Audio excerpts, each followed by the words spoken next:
Hello, everyone, and welcome. My name is Deborah Marglin. I'm the Director of Strategic Initiatives and a Senior Research Fellow at the Program on Extremism, and I'm delighted to invite you to today's event to launch two papers, You Reap What You Sow, The Importance of Agriculture to the Islamic State's Governance Strategy, and Women in the Islamic State, Victimization, Support, Collaboration, Acquiescence, and to mark 1 year since the public launch of the ISIS Files digital repository.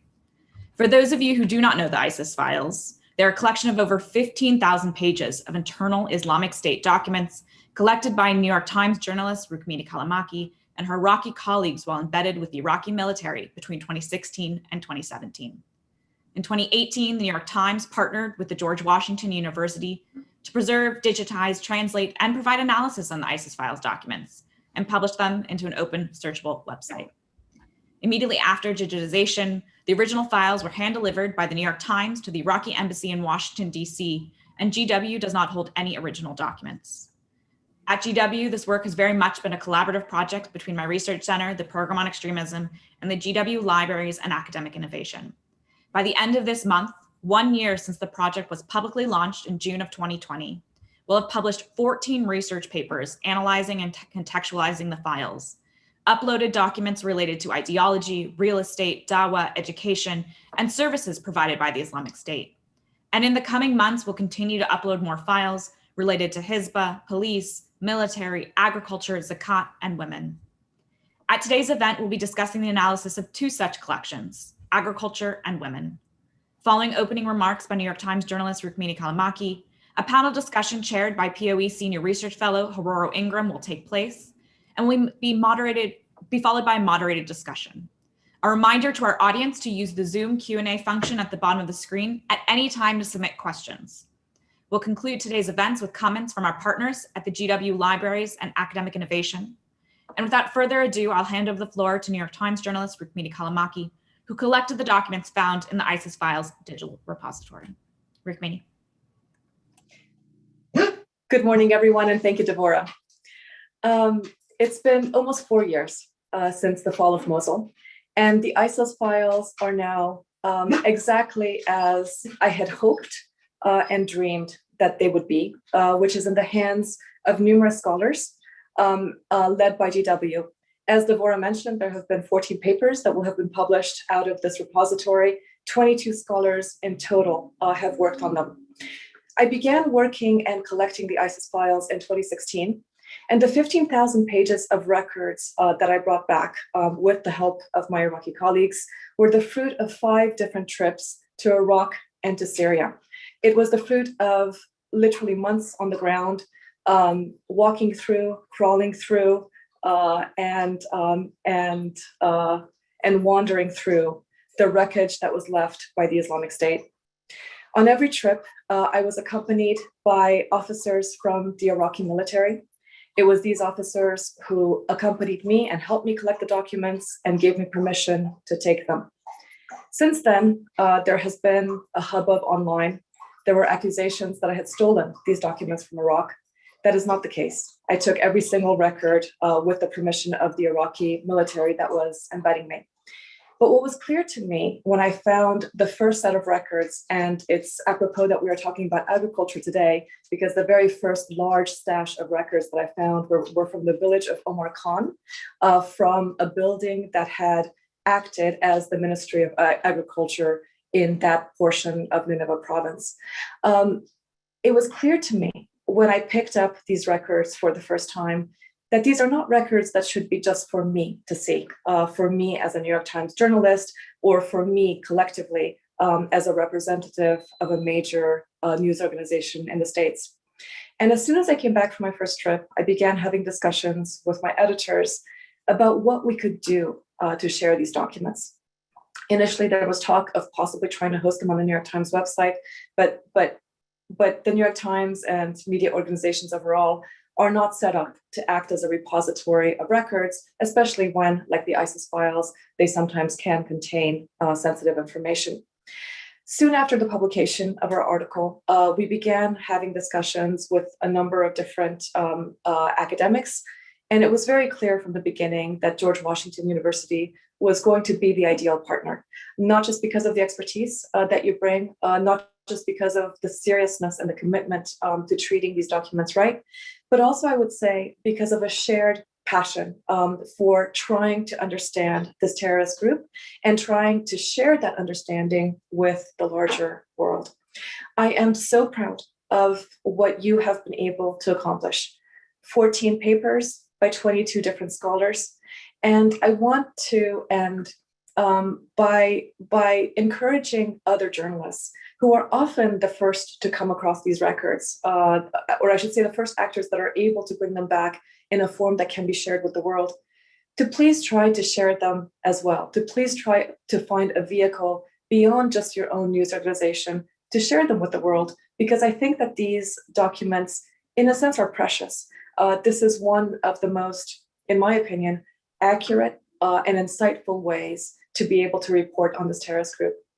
So with that, I'll just say thank you to all of you and pass the baton to our colleagues.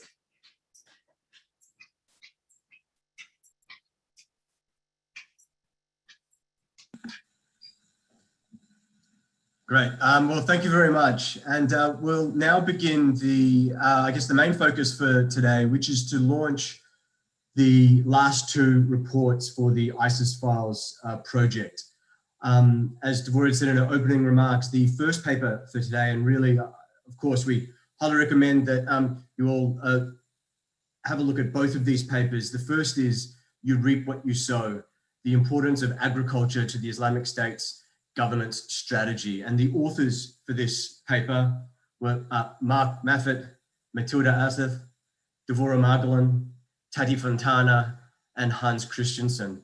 And today we have two of the authors who will speak for about 10 minutes on the key findings of their analysis. Hans Christensen, the Professor of Accounting and David G. Booth Faculty Fellow at the University of Chicago Booth School of Business, and Tati Fontana, a doctoral student in accounting at Boston University.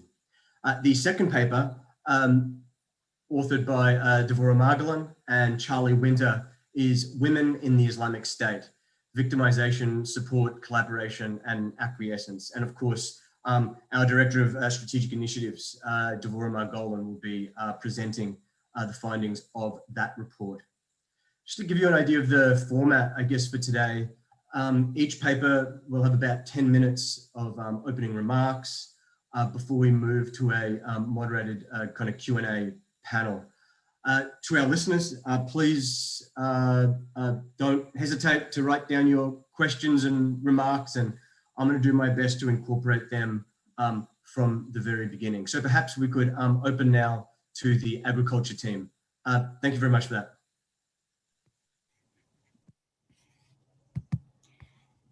Thank you, Gerardo.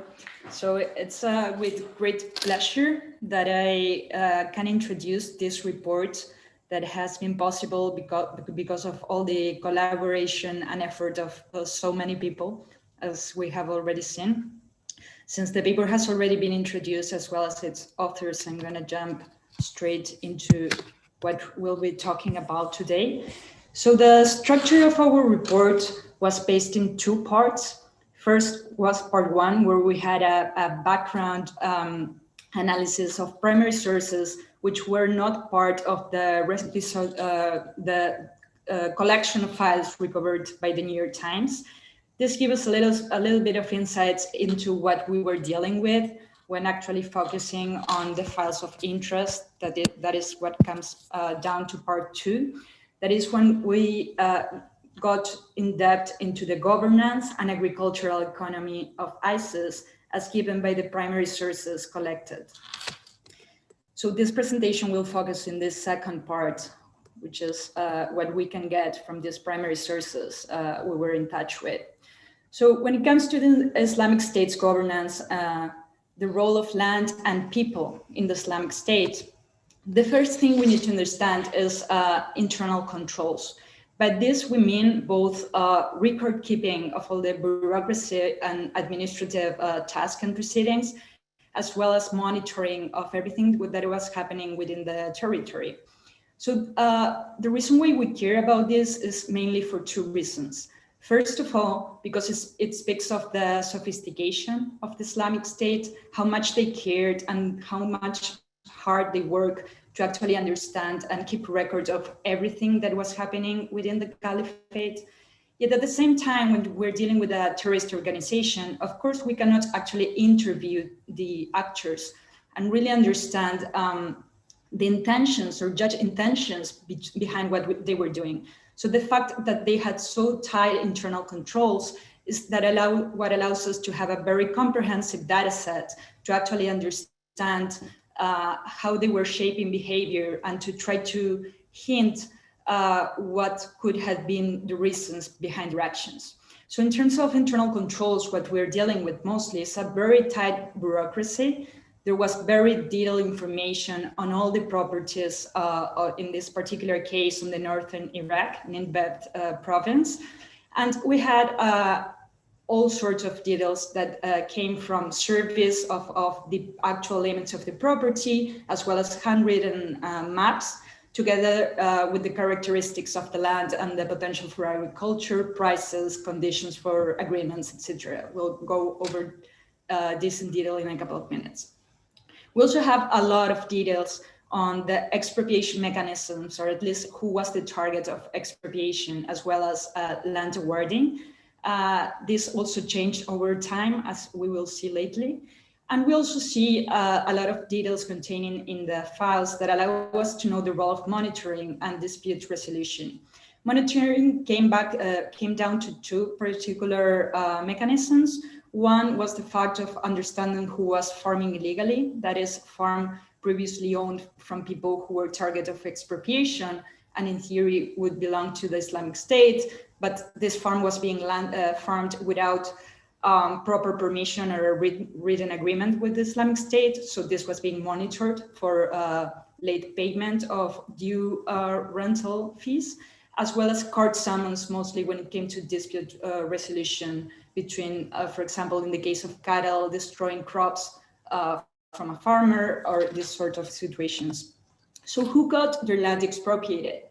It's mainly those who oppose the regime, Christians, Shia Muslims. We also see a lot of patterns, this was a little surprising, of Iraqis of Turkish ancestry, but also apostates. Those were people who were supposed to be aligned ideologically with the Islamic State, but either for political reasons or for being public figures well known locally, were also getting their lands expropriated, as well as those Iraqis who left the caliphate after ISIS had invaded.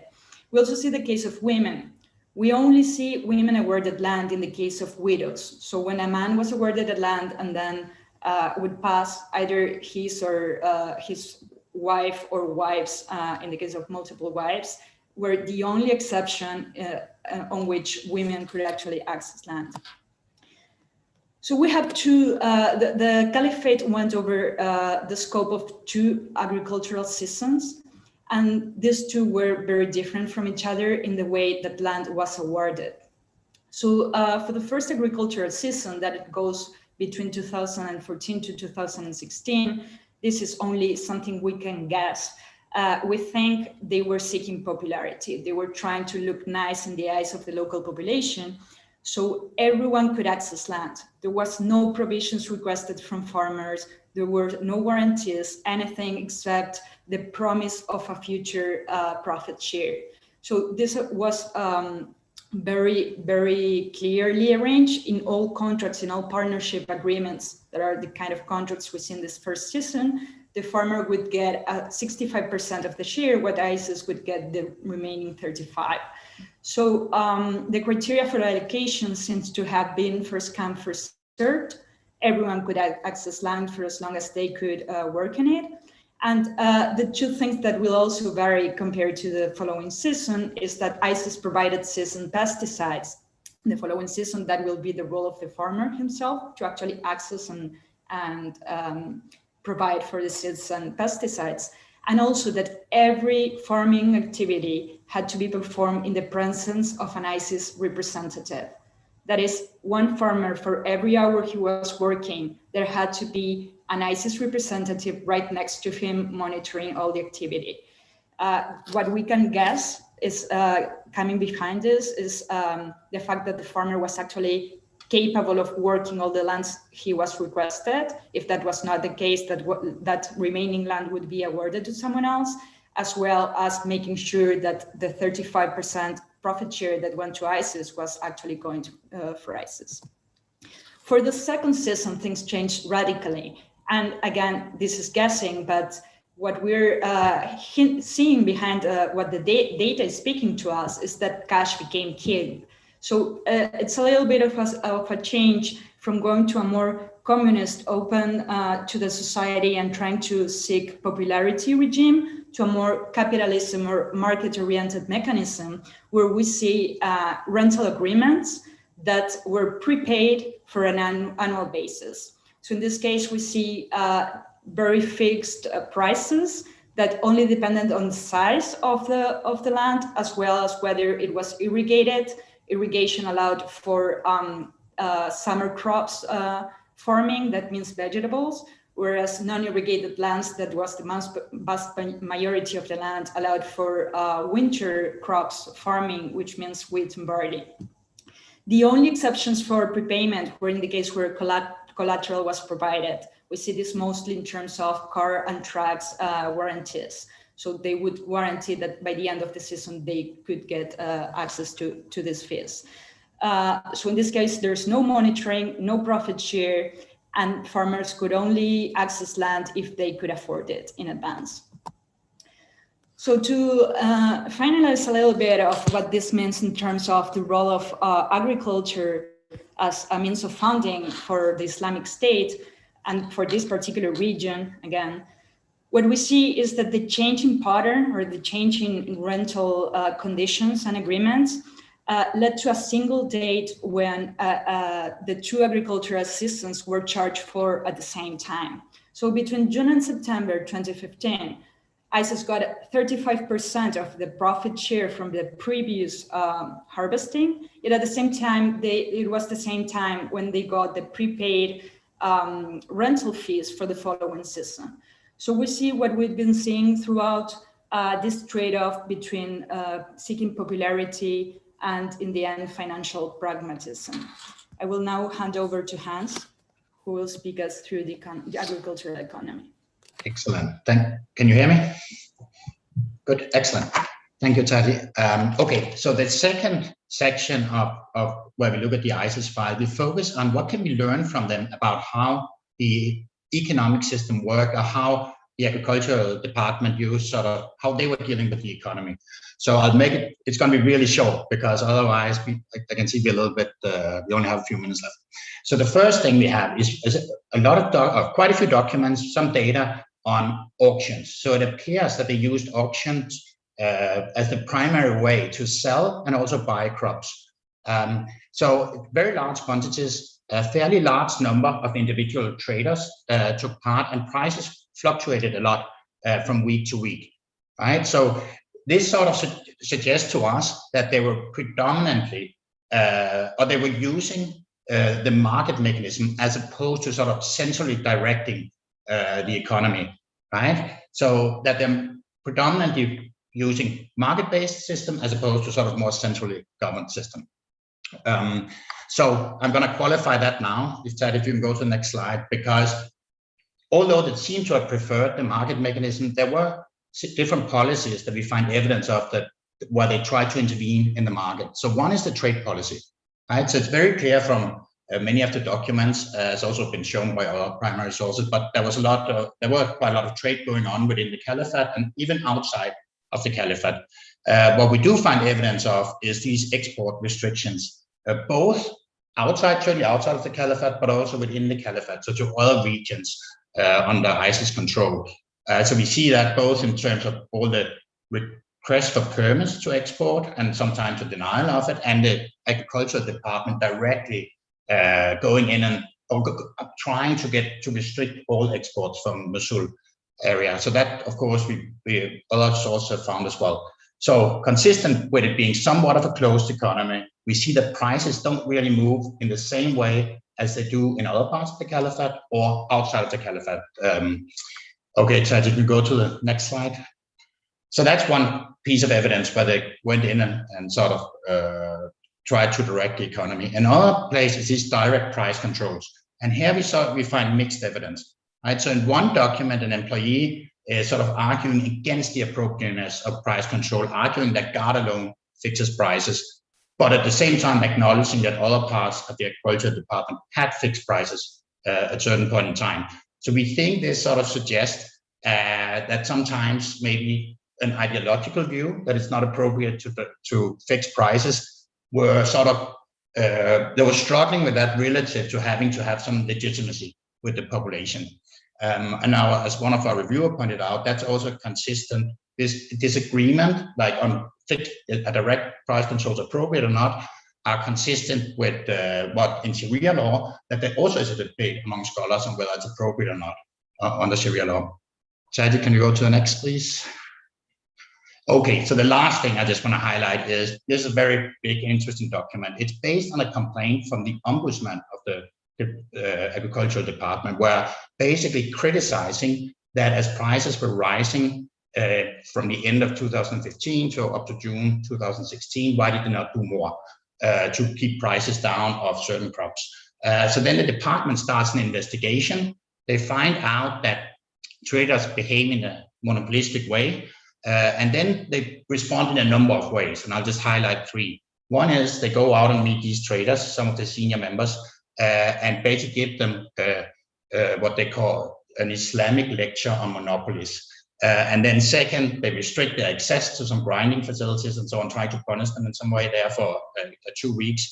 And then they start selling from their own inventory to avoid the prices going up more.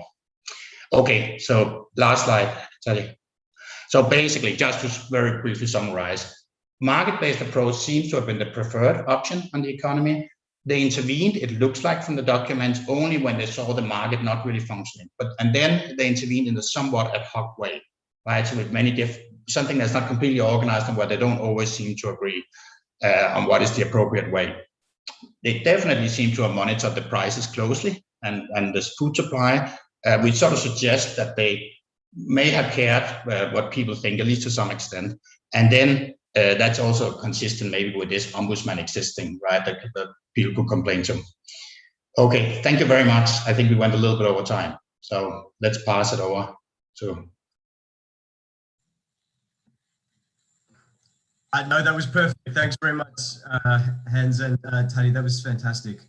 We now go to the second paper for today. I should mention that Devora, of course, was one of the co-authors on the agriculture paper, and she's also the author of the second paper that we are launching today. Again, women in the Islamic State, victimization, support, collaboration, and acquiescence. Devora, over to you. Thank you, Hurro. As Hurro mentioned, I've worn many hats in this project, including as project manager, co-author in the previously discussed ISIS Department of Agriculture report. But today I'm really here to talk about the findings of another report, Women in the Islamic State, Victimization, Support, Collaboration, and Acquiescence, co-author alongside my colleague, Charlie Winter from King's College London. And this paper examines the Islamic State's treatment of and engagement with women who lived under its control between 2014 and 2017. And we decided that it was really important to look at how the Islamic State treated and considered both in-group and out-group women to better understand the diverse day-to-day lives of women in the caliphate. And to examine these issues, we used two main sources of data. The first was a primary data set that drew on the GW ISIS files, and the second data set was examined from the curated existing records of the likes of Ayman al-Tamimi and the Combating Terrorism Center at West Point.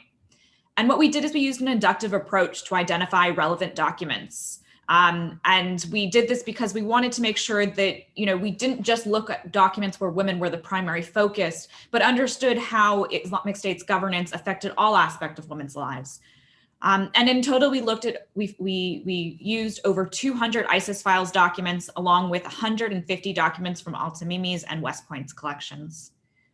And what we found was the Islamic State's implementation of a theological, legislative, gendered system of control that sought to penetrate all aspects of society, regulate social relationships, extract resources from local populations, and appropriate those resources for their own gain. Essentially, the system was based on the idea that both individual and communal life should be governed in totality by what the Islamic State considered to be Islam, and specifically how it was practiced during the first 3 generations. What this system did was it created an in-group and the out-group, in which the Islamic State used to further control local populations. While the in-group was Sunni Muslim community that adhered to its ideology, the out-group was everyone else. Within Islamic State-controlled territories, ISIS's ideology drove the group's conceptualization of both appropriate and inappropriate behaviors for both men and women. This manifested in hyper-gender segregated practices, including, where possible, the total relegation of women to the private sphere, unless it served the pragmatic interests of the group's governance strategy. It manifested in stringent policies regarding how women, both those in the in-group and those in the out-group, could live. ISIS regulated women's bodies and dressed, enforced gender segregation so much so it limited women's abilities to carry out basic daily tasks, to work, to travel, to even access healthcare. It regulated issues including polygamy, underage marriage, and revived sexual slavery. And in order to ensure compliance, the Islamic State carried out a variety of both public and private punishments. We examined police reports which show that inappropriate behavior and crimes between unmarried men and women. Another shows a list of punishments for women who carried out infractions such as not wearing an abaya. And another shows a woman being sentenced to death for being a so-called apostate. But what these files also show is that the Islamic State compromised when the presence of women in public spaces was a matter of necessity, specifically to the functioning of their governance. Anything from female doctors needing to see female patients, to female staff working at women-only internet cafes, to women teachers teaching in schools. The way we approached this very large group of primary source documents is to divide them into 2 main categories, the in-group and the out-group. The documents analyzed in this paper provided many insights into the lives of women under ISIS that go beyond the already established perpetrator and victim framing. While the active in-group and the victimized out-group are relatively easy to conceptualize, the lives of those women who lived in the middle, women considered as members of part of the in-group because of their religion or family background alone, is often trickier to define. As women residing in territories conquered by the Islamic State, they lived in a very precarious balance. Openly defining the group could lead them to being charged or killed as apostates, and its harshly misogynistic approach towards governing both public and private life meant that their ability to travel, to work, or even leave was severely inhibited. Their existence was regulated on almost every level. In general, in-group women fall within 2 categories, perpetrators and subjects. While women perpetrators played an active part in ISIS's day-to-day political, economic, and social regime, women as subjects were passive participants, often on its receiving end. I think it's really vital to note that it was beyond the scope of our research to definitively classify in-group women under the Islamic State as either subjects or perpetrators. While it may be easy to simplify and classify all foreign women who traveled to the caliphate as active perpetrators and all local women as subjects, as we know, these definitions are often more convoluted. The distinctions we created in this paper of active and passive in-group women were really meant to highlight the complexities of women's lives under rebel rule. And the first way that we looked at women in the in-group was as perpetrators. And I won't delve too much into this for time constraints, but we looked at women as active perpetrators in 2 ways. First, as part of the Hizbah or morality police. We examined documents that looked at women's roles in the all-female Hizbah units who were tasked with addressing women's Sharia violations. What was really interesting was that these documents also showed beyond the traditional violations, these women were often charged with providing financial and material assistance to other in-group women considered in need by the group. They gave counseling to women who had been arrested. They toured women's schools to stop Sharia violations and offer advice. And they accompanied male members on arrest and inspection raids against female targets. The second way women as active perpetrators manifested was in combat roles. While often debated in 2017, we examined several publications by the group that called women to pick up arms as they lost their territorial advantage, as well as video footage released by the group of women fighting alongside men. And the second way that women in the in-group manifested was as subjects. As in-group members, but not active operatives, these women made up the vast majority of Sunni Muslim women living in the Islamic State. Their status as subjects should not be misconstrued as being proactive supporters of the ideology and agenda. It just means, by definition, they were not considered members of the outgroup. Being part of the in-group doesn't mean women subjects were not victimized. As women living under ISIS's totalitarian rule, they were subject and routinely exposed to brutal punishments and harsh restrictions. While some women subjects may have collaborated with the group, for many, if not most, acquiescence to ISIS's rule was simply a means to survive. The files show that women as subjects took part in the Islamic State's administration and benefited from its system. One of the most prominent ways women were shown to be part of the ISIS workforce was in its schools and hospitals. The files show that the Islamic State regularly advertised or commanded women doctors and teachers into service, threatening their lives and livelihood. We also saw women working under ISIS in more peripheral ways, including women-only internet cafes or as female farmers and landowners, as my co-authors mentioned before. While rare, we did see women taking over rental contracts after their husbands had died. While the vast majority of in-group women living under ISIS were not gainfully employed, they still came in contact with its administration on a day-to-day basis. For example, women were often granted resources or other forms of material support by the group. Sometimes this came indirectly through their husbands and fathers who were part of the ISIS system. For example, men's military salaries were often dependent on the number of wives, sex slaves, and children they had. And in fact, a recent report by Dan Milton, which was released yesterday, confirmed these findings in his research as well. In other cases, women received support directly from ISIS. For example, numerous documents show that women were recipients of both monetary and nutritional support if they'd been widowed, divorced, their husbands were imprisoned, or they were orphaned. Women were also beneficiaries of the system through attending its Islamic State educational institutions, and I highly recommend the paper produced by Hadaya for the ISIS Files Project, which delves into this a lot more. Besides material assistance and education, in-group women were afforded a sort of protection by ISIS, police, and judiciary through their system.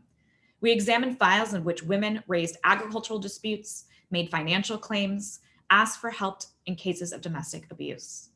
And while these cases were undoubtedly grounded in misogyny, for example, men were reprimanded only for beating their wives without good reason, they indicated that the Islamic State's ideological positioning didn't stop them from taking the side of women, provided, of course, they were part of the in-group. And intrinsic to the success of the Islamic State's control was its creation of this opposition between the in-group and the out-group. And for the sake of this research project, we divided the out-group into two categories.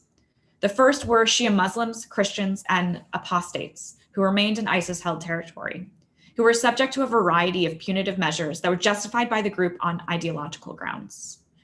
Within our paper, we also get into the different treatment of different outgroups, and for time purposes, I won't delve into that, but it's an extremely interesting ideological component of how ISIS justified some of its treatment. Dozens of the documents in the ISIS files tracked how the Islamic State systematically stole the property of Christian and Shia Muslim women. And it also seized the property of women who were members of communities it deemed undesirable for other non-religious reasons, including people it considered to have ties to both the Turkish and Iraqi governments. But the group also went beyond confiscating land.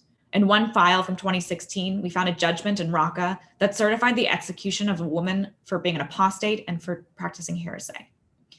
The Islamic State was on constant lookout for possible infractions. Personnel files asked male members to provide confidential information about their wives and sisters, asking questions such as, does your wife have an apostate sibling? Do you have any apostate sisters? What are their names and where are they now? While these practices were encouraged on supposed ideological grounds, it also had real practical implications, and it reaped countless material rewards for the movement and its supporters. The second category we examined in the outgroup were Yazidi women. While ISIS justified its policy of enslaving Yazidi women and children with its selective use of religious texts, this is also another example of how it treated outgroup communities that ended up working in its quote unquote advantage for pragmatic reasons. These women were enslaved on purportedly religious grounds, but the act of their enslavement was actually something that enticed male believers to join the Caliphate project.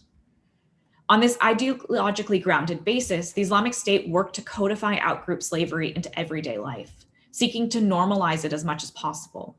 It created clear rules and regulations which are aimed at guiding the legitimate treatment of sex slaves. For example, a memorandum issued by one of the highest authorities, the Delegate Committee, set out a number of rules regulating the ownership of female slaves. Fatwas were also issued talking about the treatment of slaves. Furthermore, the Islamic State meticulously documented and regulated the sale of slaves. It kept records on how and where women were being held and sold, and even provided official transaction receipts and proof of ownership documents. Overall, our research suggests that the Islamic State system of control was a product of the group's efforts to address a dilemma faced by many ideologically motivated rebel governing actors. A constant balancing act between the ideology that drives the group in question and the pragmatic issues that govern the actual application of its ideology. Through this research, we drew on hundreds of Islamic State administrative documents to show the interplay between ideology and pragmatism in the group's administrative approach, shaping its engagement with in-group women, both active and passive, and out-group women to perpetrate its doctrine and entrench its rule. Thank you.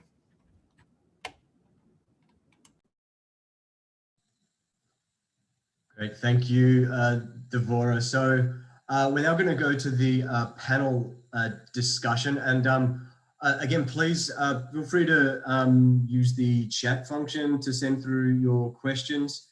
But I'll start off with a question to Tati and Hans. I mean, how would you rate the Islamic State as economists and accountants? I mean, you know, not just in terms of their ability to manage money, but I guess as bureaucrats, in terms of their paperwork, but also as, I guess, strategists, you know, the way that they kind of thought and put together their economic policies. I'm interested to get, I guess, your insights into that. Yes, maybe I should start with that. So I think that, well, I know for sure I was, and I think all of us was quite impressed by the amount, we call them internal controls that Tati talked about, right? So how carefully they seem to have monitored that they received the money they were supposed to receive, or the part of the harvest they were supposed to receive, how the number of cash receipts they had. If you go to more how they manage the economy, it actually had many similarities to how other governments do things, right? So the kind of interventions they did, first of all, it seemed to be market-based, at least based on the auction data.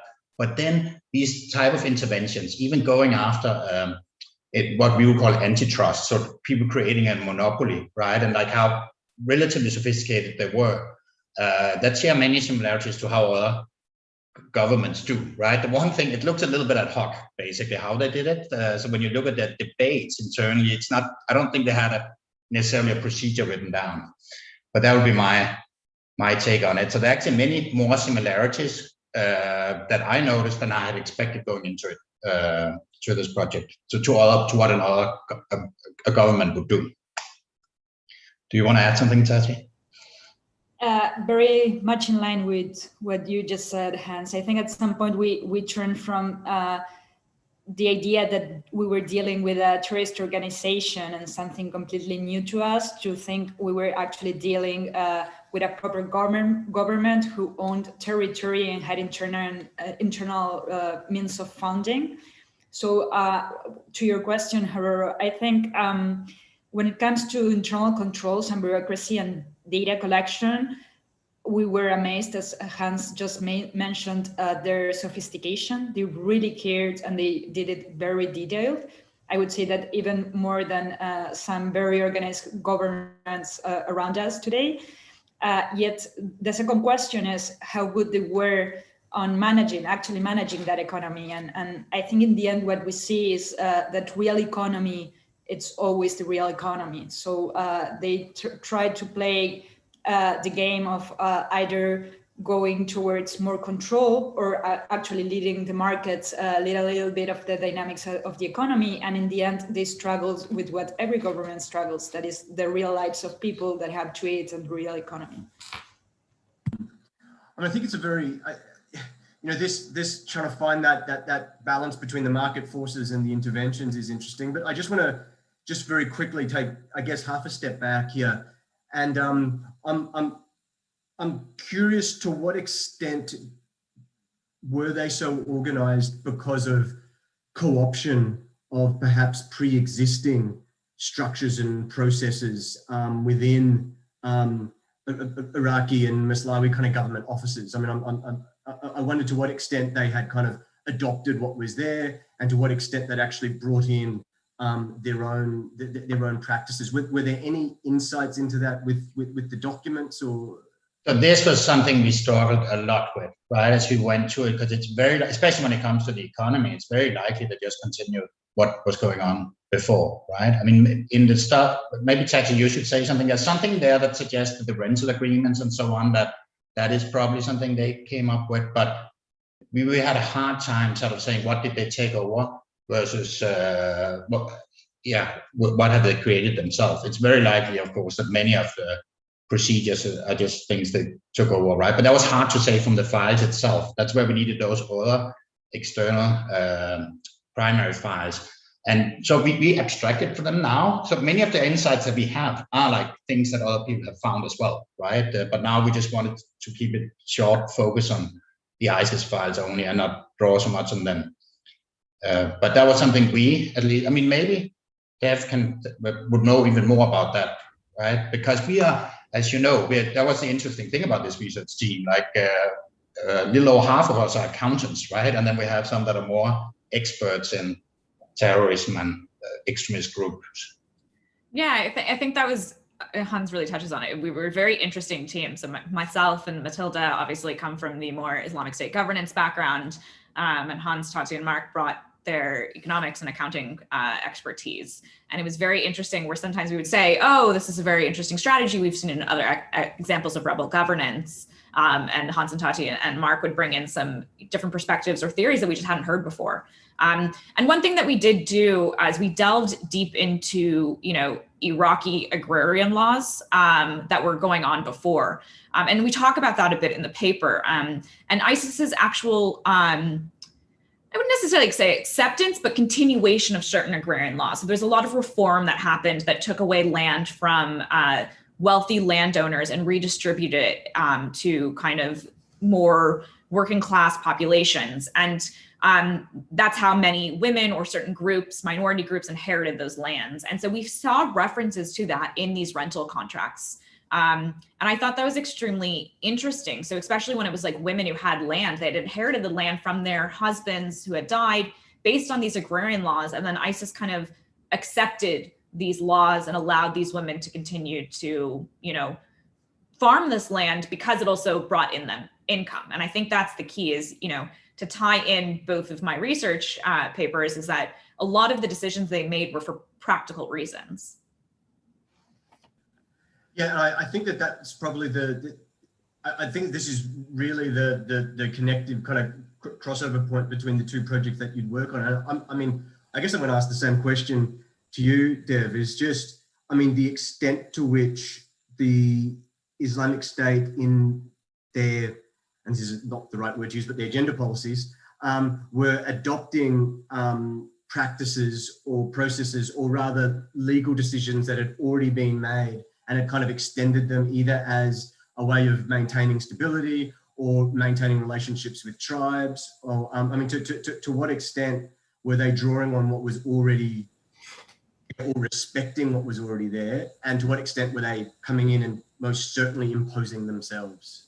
Yeah, I think on gender is actually something we see much more of their ideology shine through than we saw in necessarily the economy, because gendered policies, and I use gender, not policies on women, gendered policies, gendered segregation were, are just deeply held by the group and are inherent and one of the driving forces of its ideology. And so I think the compromises that we saw the Islamic State make in its gendered policies, and I'm going to give a little shout out to Audrey Alexander, who's on this call as well. I can see that she's there. And she's written about this as well, is that, in different iterations of the group, they haven't necessarily addressed women within its organization, other than to talk about either women's victimization and the need for men to defend women, or female combatants. And there wasn't necessarily this idea of like subjects and state building or membership. And what we saw when the Islamic State began to govern territory is that it shifted not their conceptualization necessarily of women, but how they had to engage with these populations. Another researcher, Meredith Loken, has written extensively about this, about how different rebel groups need to incorporate women, or groups that do incorporate women are more likely to be successful in the rebel governance.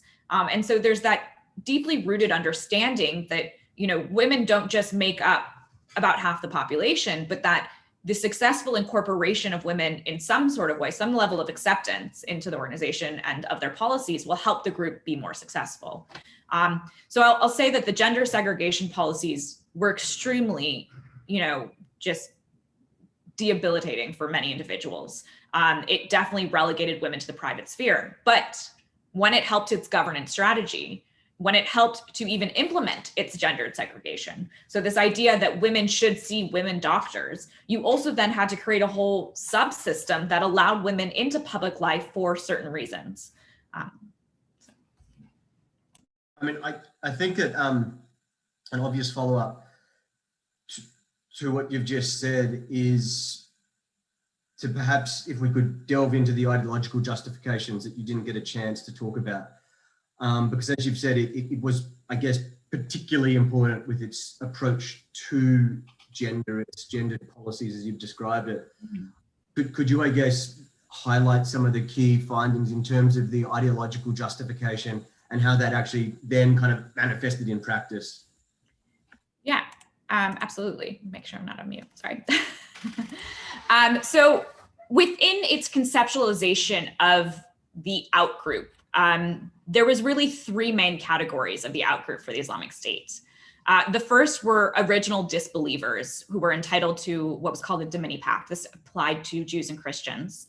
And that basically meant if these individuals paid a small fee and agreed to live under Islamic rule, they could continue to live in that way. The second group were apostates, and this specifically refers to Shia Muslims or other groups not considered to be Muslims by the Islamic State.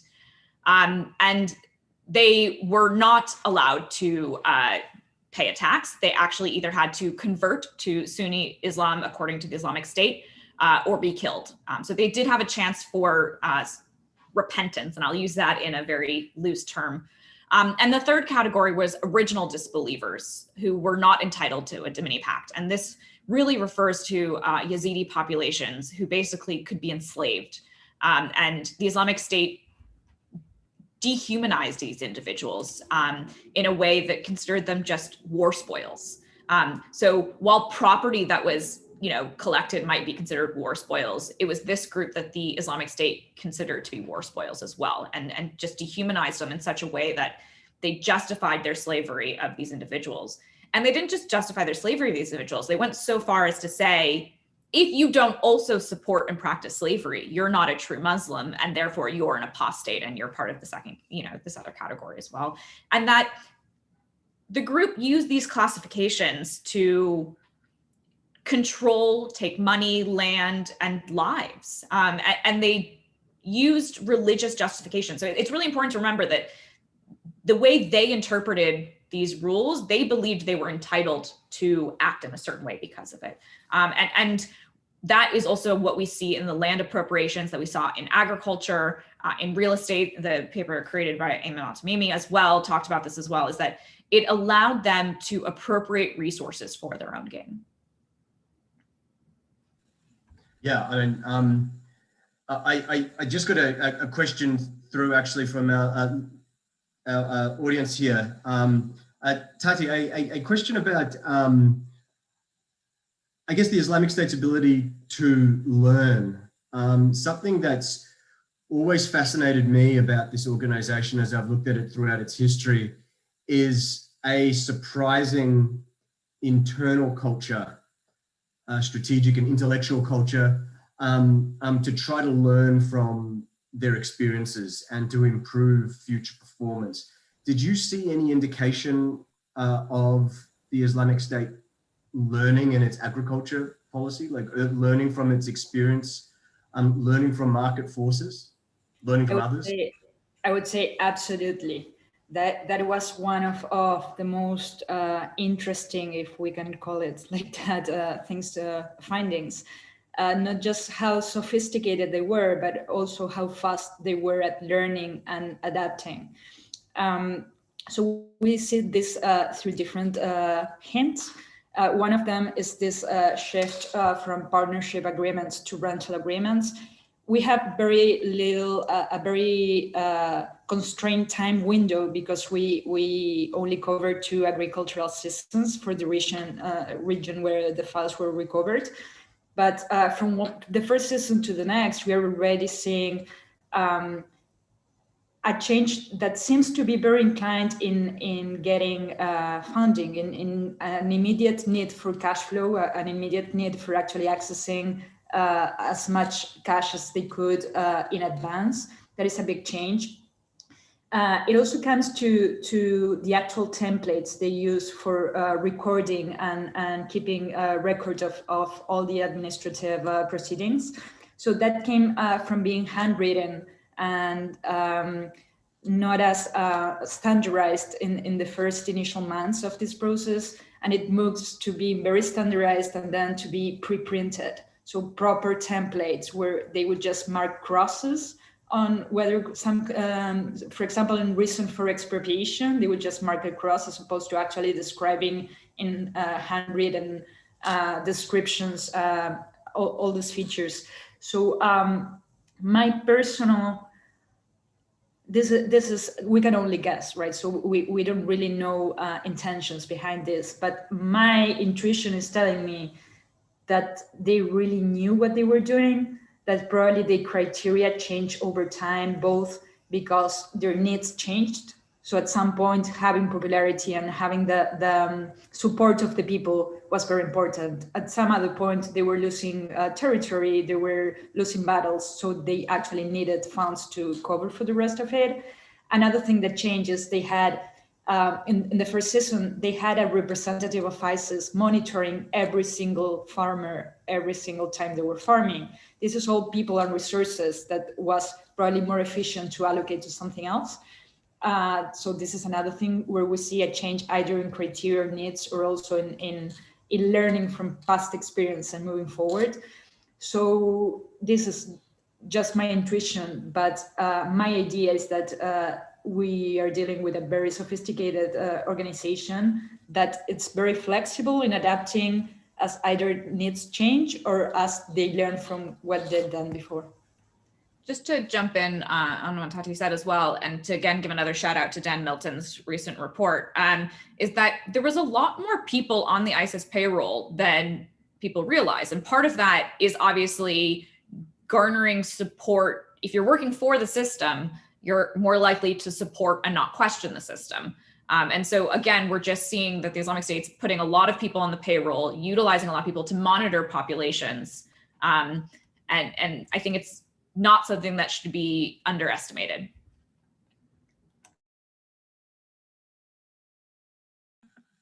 Well, I mean, this is actually a good segue for a question, again, that's come through from the audience. And I think it's appropriate to direct this to all the panelists, because I think it's going to take a kind of a several different responses. But I mean, to what extent do these documents, I suppose particularly the agriculture documents, only have a historical significance? To what extent could the information in these documents kind of help to strengthen or weaken the cases of Iraqi landowners trying to get their land back, say years after they've been expropriated? Yeah, interested in your thoughts about the implications for the present and future. Yeah, I'll jump in on that first. I mean, I think, yes, the way we have shared these documents in the archive and the digital repository themselves, obviously that information is all redacted. But for those that don't know, is that we have, have ongoing conversations with the United Nations War Crimes Tribunal against ISIL, as well as working with local community engagement groups who have invested interest in these documents. And I think there's an appropriate way to ensure protecting the individuals listed in these documents while also ensuring that, those individuals, should they want to get land back or other things, are supported by these files, so that, it's not just to take them only for an academic purpose. And I think one thing that we discussed along the way as we were trying to figure out this archive and what it would be and how it would be used is that we spoke to a lot of different individuals, in fact, over 300 different groups and individuals. And one of the most interesting ones to me was talking to Holocaust archivists. And we asked them, how is your archive used? And they said very differently than how we thought it would be used. And I think that's something that's when you're creating a digital repository, an archive, you want it to be used in a certain way, or you have a conception of how it's going to be used, and how it's actually used in reality is very different. And we obviously approach this from an academic perspective, and thanks to our partners at the GW Library, we asked more questions, the questions that wouldn't have necessarily come up from an academic perspective, and the other way around, right? If you're coming from an archival perspective, questions that come up from the academic perspective that wouldn't have come the other way around. And so I think it's really important to understand the implications of these files isn't just the analysis of ISIS, it's the lasting implication for locals as well. Yes, I would just add that this is not just true for these files or this project, but for everything in academia, right? That only when you learn from the past and you really understand what happened, how and why, you have a fighting chance in the future. So we don't know what the future will bring, but we have allowed the data to speak to us and try to understand what the data was telling us from the internal way in which they behaved and how they act. And we have insights into why they might have done what they have done. And that is a lesson that is better to know than to not know. Hopefully it will be history, but it's always better to really understand and prevent from future things repeating. But just one small thing, all the rental contracts includes the name of the former owner, right? At least all the partnerships, but that's of course not publicly available, right? But you could imagine if somebody could, theoretically you could use it basically to figure out whose land, because they drew maps. This is the piece of land, right? And so on. Yeah, so you would theoretically be able to do it. We are not allowed to do it, obviously, right? But figuring out whose land it is or documenting it, it's your land. I think what all of this highlights is just how important, not just how important primary source documents are, but how important the processing of primary source documents are. Because, actually contrary to the kind of the often infantile knee-jerk reactions to primary source documents, they're actually very, very important. They need to be processed appropriately. And what almost always occurs is precisely what these researchers have discussed, precisely the kind of things which the process, which the library has been so central to throughout this project, is that the great value, the practical value of what are historical documents, but because they're historical documents, they have very, very important kind of significance, I think. And the lessons that can be drawn kind of from them are clearly absolutely vital. I think that there is this continuous trend, just getting back to another theme that's recurring in a few of the questions here, is this tension between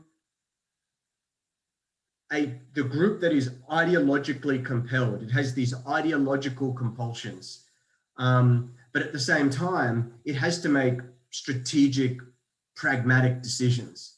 Now, when ideological compulsion and pragmatic needs synchronize, the group tends to act decisively and it actually works to cohere. But when it doesn't, tensions emerge within the organization, tensions, they become susceptible to making mistakes. Let's start with the example of agriculture. I mean, to what, you've spoken about this preference for market mechanisms, but there are also these efforts to direct the economy. What generally motivated those interventions? Was it market considerations or was it ideological considerations? Let's take the document. We only know how they debated right in there, but it seems that the case where they found out that, or they claim that there were some traders acting in a monopolistic way, colluding to drive up price, right? That seems to be motivated by, so the ombudsman is criticizing them for not doing enough. The price is going up, but this is leading up to the Ramadan in June 2016. Prices are going up, and then why did you not do something about it, right? My guess is that they have some kind of pressure from the population in some way, or maybe Islamic State put pressure on the department in order to something like that, right?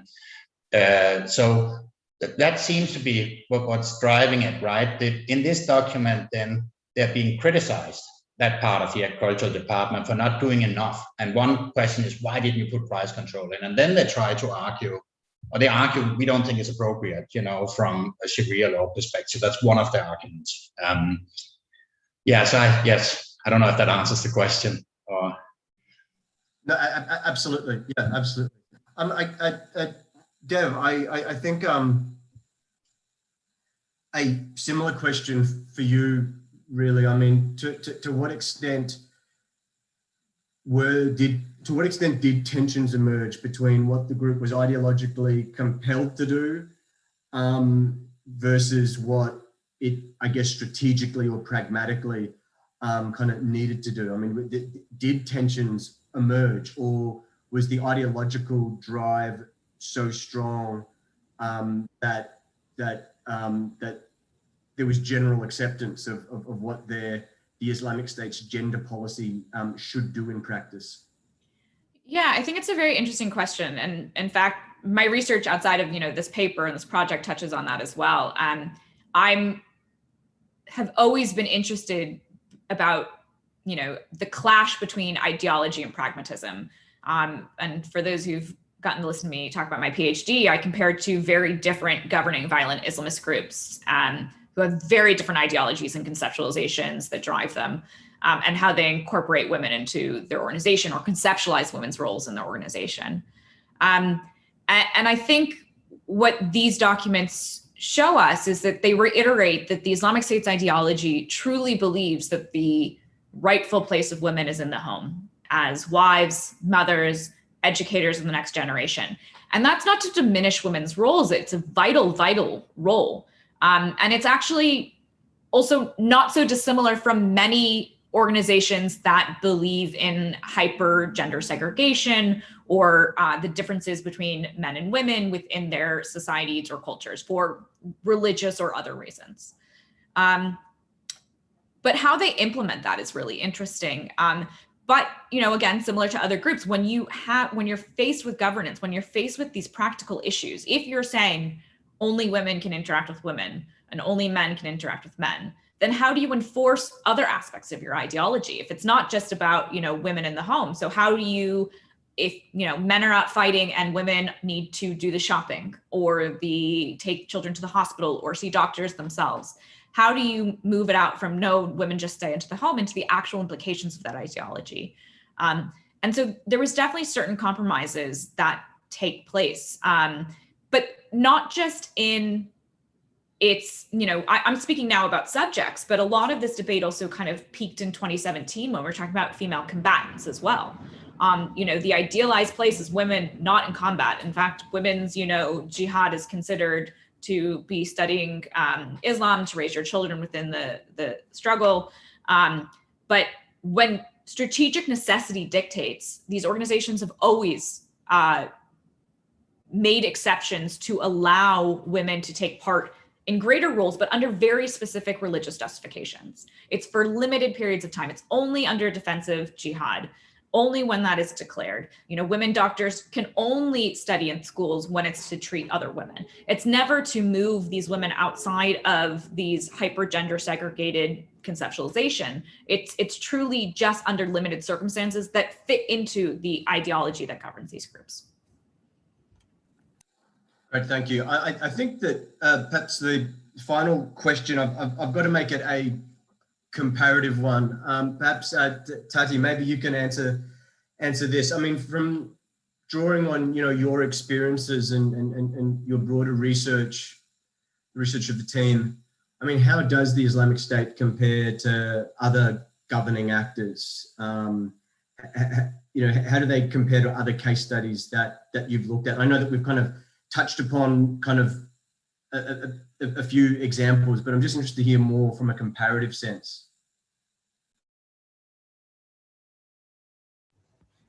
I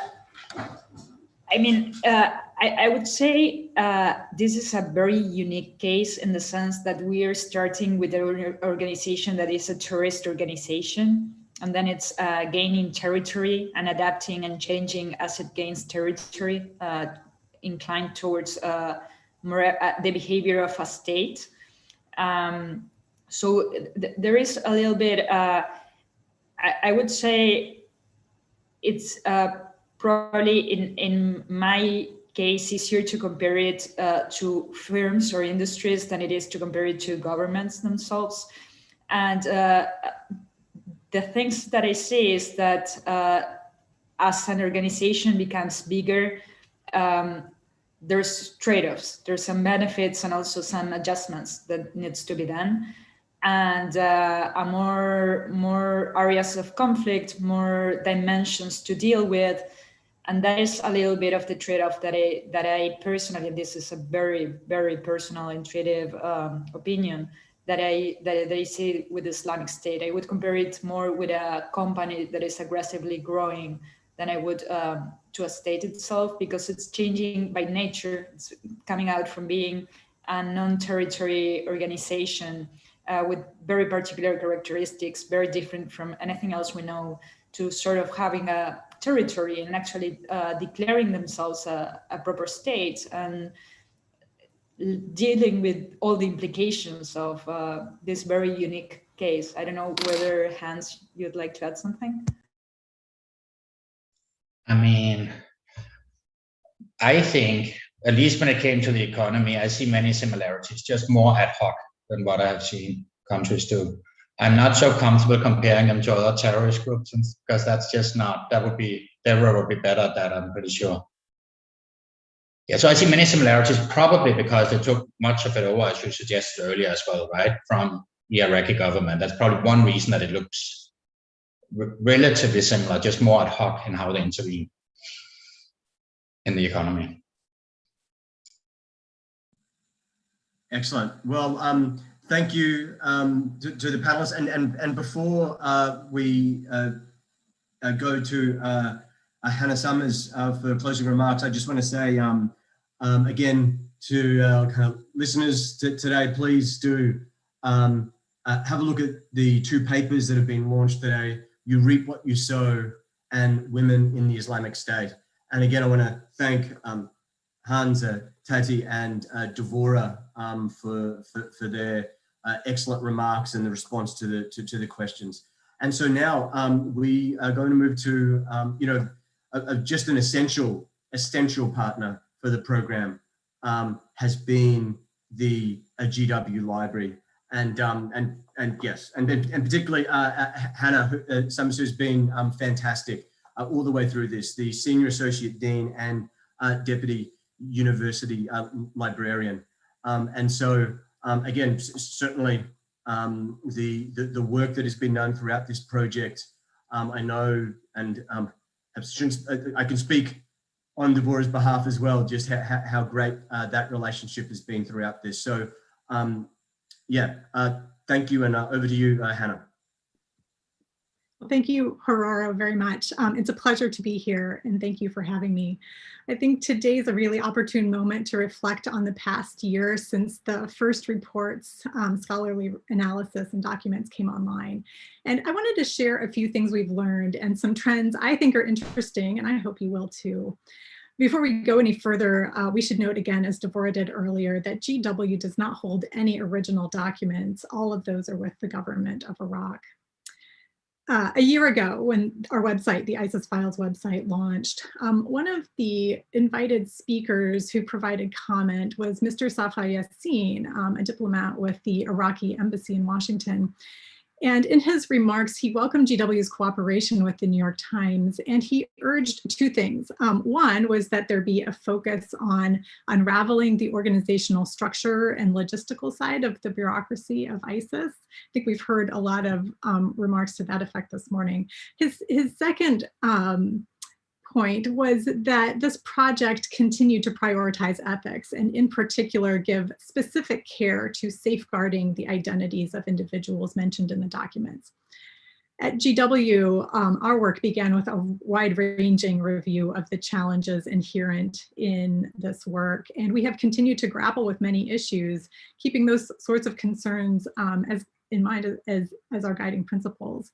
That the aim of this work is to cultivate a clearer understanding of the bureaucratic functioning and action of ISIS, rather than revealing identifying information about individuals whose names appear in ISIS documents. And so within our project, as standard practice, the names of individuals are redacted. We have to recognize we wouldn't be where we are without support from funders, including the Andrew W. Mellon Foundation. They brought us bold support at a critical moment, and that enabled GW to focus on multiple strands of interconnected questions related to ethical access to sensitive archives. And that support made conversations, as Dev mentioned earlier, with scores of prospective researchers and prospective users possible in advance of developing the repository and the content strategies, and ethical considerations were really central to that work from the start. One thing we've learned in the past year is the value of practicing iteration, improving our process with each collection of documents to be published, and sending documents through tiered layers of review in cooperation with our partners at the Program on Extremism, and that work is coordinated by Devorah. Much of this is behind the scenes work, and it's labor that makes new knowledge and insight possible, and it is essential labor. So I'll take a moment to talk a little bit about the process. Within this work, GW's Middle East and North Africa librarian, Dr. Amal Cavender, and doctoral student Sultan Alamer develop metadata in English and Arabic. And almost every day they raise important questions about what they're seeing as additional collections of these primary source documents are reviewed and the metadata is created. And I should say that metadata is essential to discovery for anyone searching these documents in Arabic. We also need to acknowledge the labor that ensures that this work meets basic web accessibility requirements, and that work currently is led by Tara Patterson with partnership from a team within the libraries, as well as Tyler Cundiff. Daniel Kirchner and Matt Mihalik keep the repository up and running, and they aid in providing insight into who is using the website. So who is using this website, the ISIS Files website? Since the site was launched last year, there have been more than 15,000 unique users to the site from more than 150 countries. Those users have generated more than 37,000 page views. When we dig in a little deeper, we see that users from the United States, the United Kingdom, and Canada visit the site in the greatest numbers. And maybe that's not surprising. However, when we look at the top 20 to 30 countries sending users to the site, the users who average the most time are from Iraq. Those users view more pages per session than average, and they stay 50% longer on the site than average users. As we proceed in this work, we want to make sure we're making improvements with these users' needs in mind. So I want to invite continued feedback on website design and features. You can do that through the contact form on the ISIS Files website. And I especially want to recognize Program on Extremism Fellow and Mosul native Omar Mohammed for the feedback he offered as the repository was under development, and for our ongoing conversations as we continue working together. Our Dean of Libraries and Academic Innovation, Geneva Henry, often says that the reasons libraries exist is to preserve the human record. These documents and now reports based on them are part of the human record. However, our work to bear witness and chart an ethical path are not done, and maybe never will be.